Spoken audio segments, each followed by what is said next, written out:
Hello friends, आज हम आप सबके लिए लाए हैं मोदू नॉवेल का पार्ट 9। वो पुकार फेदू को भी सुनाई देती है। लुओवेंजो कॉल बैक करता है, पर कॉल कनेक्ट नहीं होता। उतनी छोटी सी चीख से ही उसे पता चल गया था।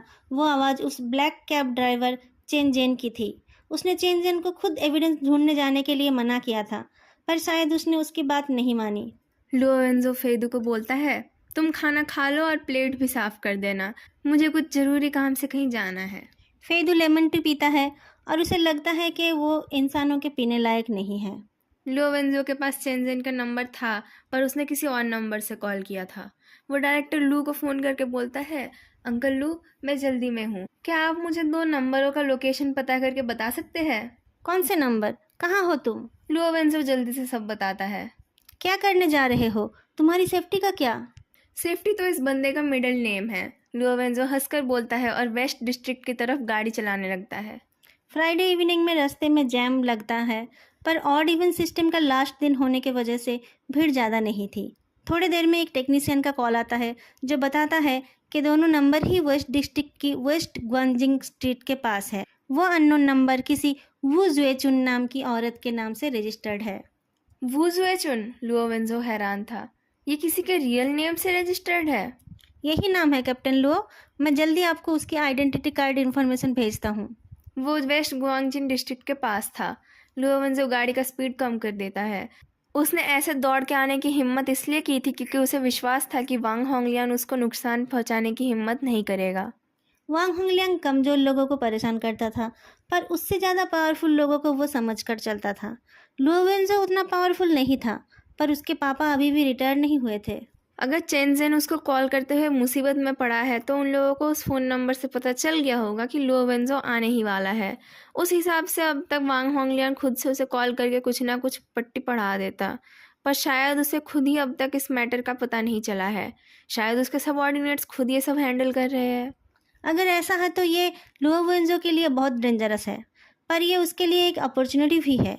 उसे वू जुएचुन की इन्फॉर्मेशन मिलती है और वह अपनी गाड़ी वेस्ट ग्वांजिंग स्ट्रीट के एंड पर पार्क करता है। वेस्ट ग्वांजिन स्ट्रीट में एक ओपन एयर बारबेक्यू, एक नाइट मार्केट और एक मेजर हेल्थ सर्विस था। और वहाँ पर इतने सारे दुकान बाजार थे कि बुग्गी के सिवा कोई गाड़ी वहाँ चल ही नहीं पाती थी। नॉन स्टॉप खाना बन रहा था और वहाँ बहुत भीड़ थी। स्पेशल सर्विस वर्कर लोग मेकअप करके कोने में खड़े थे। कुछ ब्लैक कैब ड्राइवर अपना काम खत्म करके जुआ खेल रहे थे। एक मिडिल एज्ड आदमी अपने कार्ड्स दिखाते हुए हंसता है और सिगरेट के लिए हाथ बढ़ाता है। उसके साथियों के सिगरेट देने से पहले ही पीछे से एक हाथ आकर एक सिगरेट देता है और जला भी देता है। सब पीछे मुड़कर देखते हैं, एक चौड़े कंधे वाले और लंबे पैर वाले गुड लुकिंग आदमी खड़ा है। बडीज, मुझे आप लोगों से कुछ पूछना है, लुओवेंजो बोलता है। सबको सिगरेट देकर वो बोलता है, कल मेरी कार रेस्ट्रिक्शन में थी। एक इम्पॉर्टेंट एग्रीमेंट साइन करा के मैं आप लोगों में से किसी के कैब में बैठा था। वो डॉक्यूमेंट कैब में ही छूट गई। वो किसी और के काम नहीं आएगा, लेकिन उसके बिना मुझे मरना पड़ेगा। अगर आप लोग मुझे उस फाइल को वापस पाने में मदद करेंगे तो मैं आप लोगों का आभारी रहूँगा। वो सबको एक एक लाल बैंक नोट पकड़ाता है। फिर वो उस कैब और कैब ड्राइवर का पूरा डिस्क्रिप्शन देता है, सिर्फ गाड़ी का नंबर आधा अधूरा बताता है। कुछ लोग बोल उठते हैं, ये तो वो छोकरा चेनजेन है। लुओवेंजो कंफ्यूज्ड फेस बनाकर खड़ा रहता है। वो लोग काम पर लग जाते हैं। एक सिगरेट खत्म होने से पहले ही वो लोग चेन जेन की कैब कहाँ खड़ी है और उसका फ़ोन नंबर बता देते हैं। फ़ोन लगता नहीं, लेकिन लुओवेंजो सबको पैसे देकर एक आदमी के साथ चेन जेन के कैब के पास पहुंचता है। ड्राइवर के साइड के डोर के बाहर बहुत सारे सिगरेट के टुकड़े और जूतों के निशान थे। शायद चेनजेन परेशान था या फिर किसी का इंतज़ार कर रहा था। जिस आदमी ने उसे रास्ता दिखाया था वो आकर बोलता है, आप एक नोट छोड़ दो, वो खुद आपको कांटेक्ट कर लेगा। उस दुकान वाली ने कहा उसने उसे देखा था। वो अजीब बर्ताव कर रहा था और बाद में उस ग्रेट फॉर्चून बिल्डिंग के अंदर चला गया।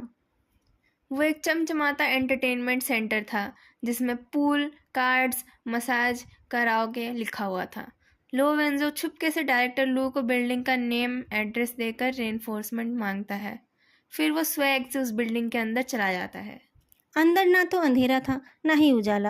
लुओवेंजो सीधा फ्रंट डेस्क में पहुंच जाता है और बोलता है, मुझे एक प्राइवेट रूम चाहिए, मेरे कुछ दोस्त आने ही वाले हैं।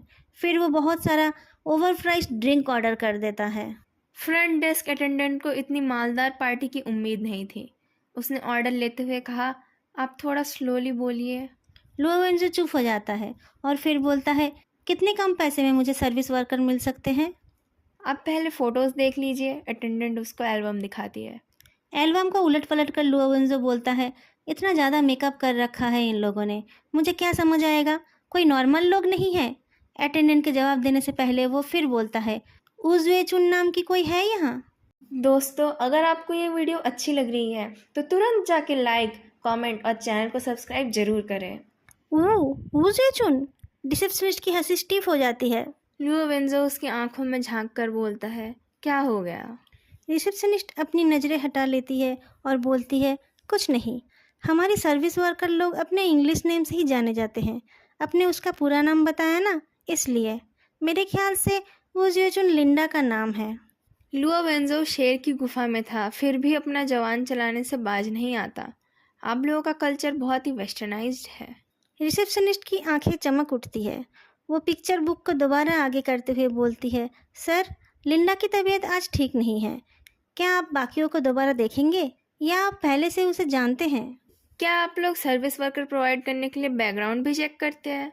रिसेप्शनिस्ट जल्दी से माफ़ी मांगती है और एक प्राइवेट रूम अरेंज करके लुओवेंजो को वहाँ भेज देती है। लुओवेंजो को लगा जैसे बहुत सारे आंखें उसे देख रहे हो। उसके जाने के बाद वो रिसेप्शनिस्ट एक गहरी सांस छोड़कर एक वॉकी टॉकी उठाती है। फिर वो धीमी आवाज़ में बोलती है, वो आ गया, जैसा आपने कहा था, हिबिस्कस सिटी रूम में। दूसरी ओर से एक मर्द बोलता है, कितने लोग हैं उसके साथ? सिर्फ वो ही है। उस रिसेप्शनिस्ट की हथेली पर पसीना आ गया था।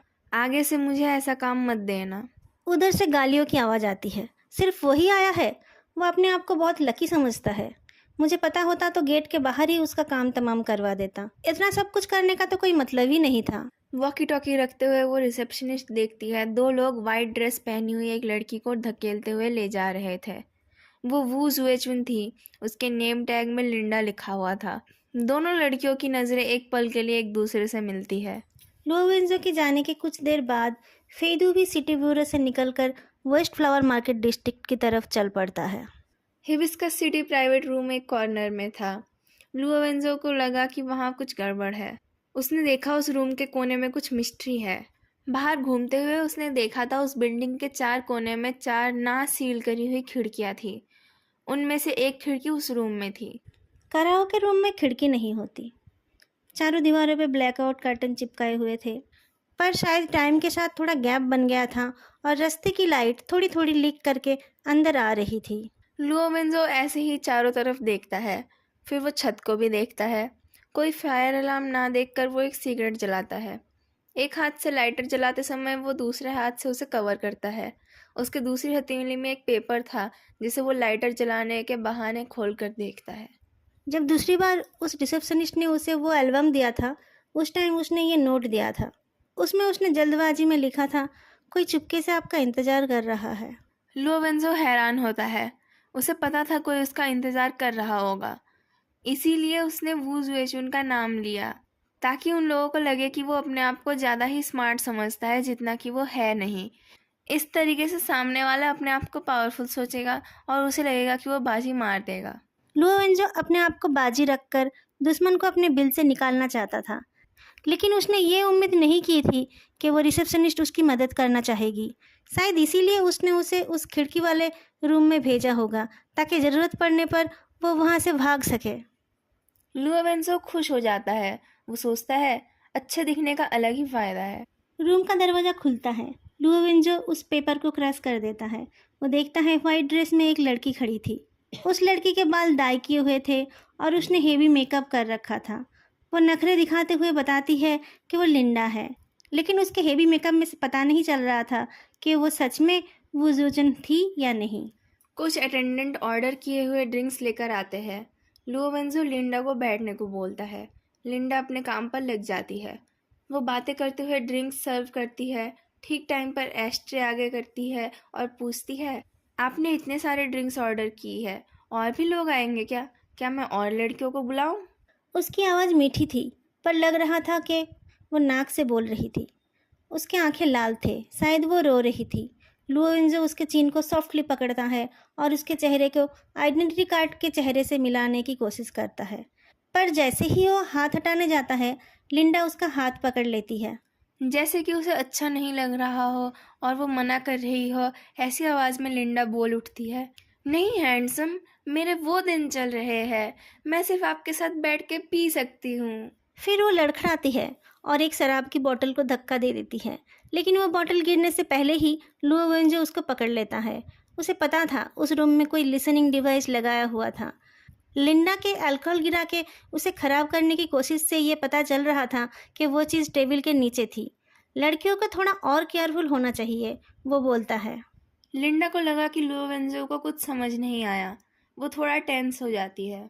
लुओ वेंजो बोतल को रखते हुए पूछता है, तुम कितने दिनों से यहाँ हो? क्या तुम्हारा कोई बॉयफ्रेंड है? 1 साल से ज़्यादा हो गया। नहीं, लिंडा दोनों सवालों का जवाब देती है। तुम्हें बॉयफ्रेंड बनाने के बारे में सोचना चाहिए। कॉफ़ी टेबल को हल्के से बजाते हुए लुओ वेंजो बोलता है, तुम लड़कों से नहीं मिलती हो?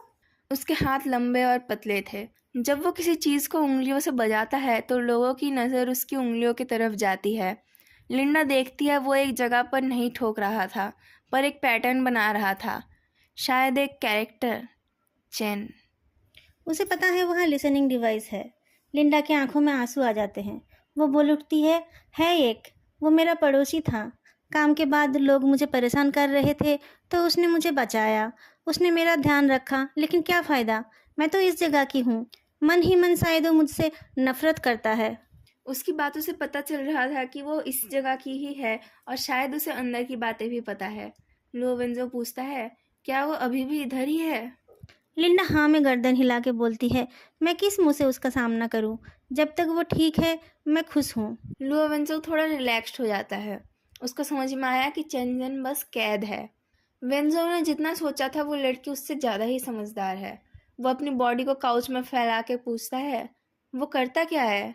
वो जो उन गेस्ट्स को एंटरटेन करते करते उनके बॉडी लैंग्वेज को पहचानना सीख गई थी।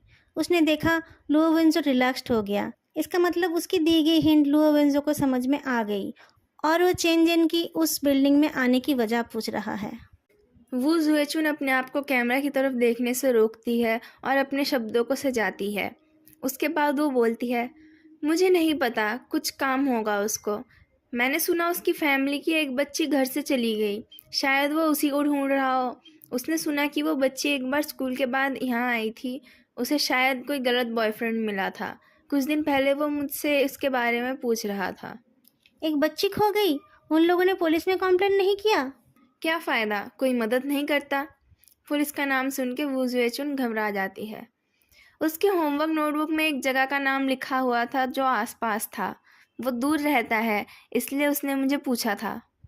सेकेंड फ्लोर की एक प्राइवेट रूम में बैठे कुछ लोग लुओ वेंजो को देख और सुन रहे थे। उनका लीडर था फ्लावर मार्केट डिस्ट्रिक्ट के क्रिमिनल इन्वेस्टिगेशन टीम के कैप्टन। चारों तरफ अल्कोहल और एक अजीब स्मेल थी। कुछ लोग पागलों जैसे बर्ताव कर रहे थे। एक आदमी कहता है, ये लुओ वेंजो फालतू की बकवास क्यों कर रहा है? कैप्टन ने कहा, तुम्हें नहीं पता चला? वो उस छोकरे के बारे में पूछ रहा है। वो जिंदा है जानने के बाद वो जल्दबाजी नहीं करेगा। आपको कैसे पता? उस छोकरे ने उसे कुछ नहीं बताया होगा, नहीं तो वो ऐसे ओपनली नहीं आ जाता। और ये औरत तो धोखेबाज निकली, इसको भी निपटाना पड़ेगा। कैप्टन हुआंग, हम इसके साथ क्या करेंगे? कल डायरेक्टर वांग को रिपोर्ट करें? डायरेक्टर वांग अब बूढ़े हो गए हैं। क्या पता कल वो उसके घर जाकर कुछ पैसे देकर इस बात पे मिट्टी डालने को कहे। और अगर ये लुओ वेंजो मान जाए तो हमें उसे बार बार पैसे देते रहना पड़ेगा। उससे अच्छा है उसे हम आज ही निपटा दे। कैप्टन हुआंग हंसकर बोलता है, लेकिन हम उसे यहाँ नहीं मार सकते। अभी अभी इतना बड़ा एक केस हो गया यहाँ पर। आपका मतलब? उस छोकरे को चारा बना के हम उसे लूर करेंगे। पहले श्योर करो वो काम करे। उसे तुमने एक शॉट दिया था? एक आदमी खड़ा हो जाता है, मैंने दिया था, मैं उसे देख कर आता हूँ। कैप्टन हुआंग अपना ड्रिंक पीते पीते सोचता है, सिटी ब्यूरो के एलिट मेंबर का ये लेवल है। आते ही उसने अपने आप को रिवील कर दिया, और वो भी कैमरा के सामने। लगता है कहीं पर भी टैलेंट की ज़रूरत नहीं पड़ती। तुम कितना आगे जाओगे ये सिर्फ तुम्हारा बाप कौन है उस बात पर डिपेंड करता है। तभी उसका सबऑर्डिनेट आके बताता है कि चेंजन मर गया है। किसने कहा था उसको मारने को? किसी ने नहीं, मैंने सिर्फ उसे छोटा सा डोज दिया था, बहुत छोटा। उस डोज से तो किसी का कुछ नहीं होता है। वो पता नहीं कैसे मर गया। कैप्टन हुआंग का दिमाग घूम जाता है। वो सिक्योरिटी कैमरे से लुओ वेंजो की तरफ गुस्से से देखता है। ये तो बहुत बड़ी बात हो गई, हमें उसे ठिकाने लगाना पड़ेगा। अगर आप लोगों को आज का ये पार्ट अच्छा लगा हो तो लाइक, कमेंट और चैनल को सब्सक्राइब करना मत भूलना। फिर मिलेंगे अगली वीडियो में, तब तक के लिए बाय।